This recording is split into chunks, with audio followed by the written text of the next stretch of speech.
मेरा बस चले तो एक एक हिंदुस्तानी को गोली से उड़ा दूं। किन हिंदुस्तानियों को गोली से उड़ाएंगे आप लोग? हम हिंदुस्तानियों की वजह से आप लोगों का वजूद है। दुनिया जानती है कि बंटवारे के वक्त हम लोगों ने आप लोगों को 65 करोड़ रुपए दिए थे, तब जाकर आपके सर पर तरपाल आई थी। बरसात से बचने की हैसियत नहीं और गोलीबारी की बात कर रहे हैं आप लोग। आपका पाकिस्तान जिंदाबाद है, इसे हमें कोई इतराज नहीं, लेकिन हमारा हिंदुस्तान जिंदाबाद था, जिंदाबाद है और जिंदाबाद रहेगा।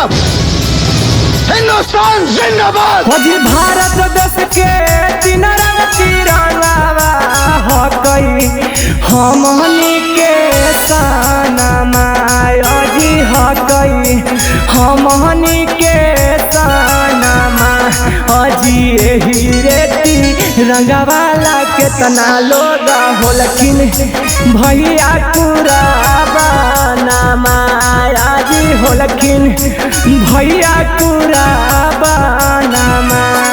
अजी भगत शिशु भाष चंद्र बोस के चली गेलई भैया जानमा अजी चली गेलई भैया जानमा अजी भारत देश के तीन रंग तिरंगावा हकई हमनी के सनमा भैया हकई हमनी के सनमा। हिंदुस्तान की संतान है हम, शेर सा रुतबा रखते हैं, तो जैसे पाकिस्तानी को अपने पैर के नीचे रखते हैं। डीजे सेस म्यूजिक। हम वो सिकंजा है जो कोई कस नहीं सकता, हमारे मुल्क की सरहदों को कोई डस नहीं सकता। अगर है हिम्मत किसी में तो टकरा जाए हमसे, कसम हिंदुस्तान की, वो जिंदा बच नहीं सकता, बच नहीं सकता, बच नहीं सकता।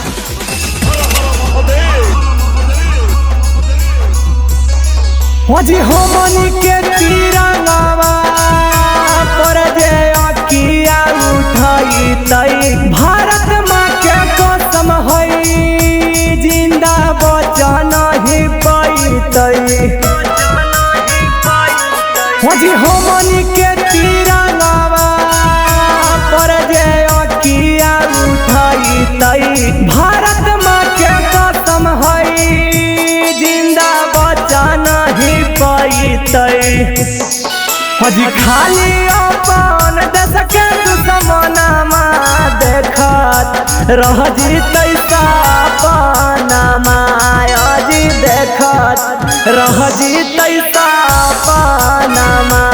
अजी भारत देश के तीन रंग तिरंगावा हकई हमनी के सनमा अजी हकई हमनी के सनमा। सूरत से जंग जीतने निकले हो बेवकूफ, सारे सिपाही मोम के हो, पिघल के बह जाओगे। तुम पाकिस्तानी हम हिंदुस्तानियों से किस मामले में मुकाबला करते हो? जितना बारूद तुम्हारे देश में है उतना बारूद तो हमारे लोग दिवाली की रात जला देते हैं। लश्कर की सेना में जितने दाढ़ी वाले हैं उससे कई ज्यादा हमारे हरिद्वार में कंठी माला वाले हैं।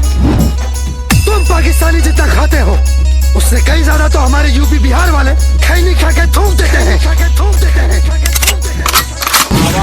अजी जवात करा हतई आसमान में सूरज चांद जी अजी जवात का चलतई अपन देशवा के नाम जी अजी जवात करा हतई आसमान में सूरज चांद जी अजी जवात का चलतई अपन देशवा के नाम जी।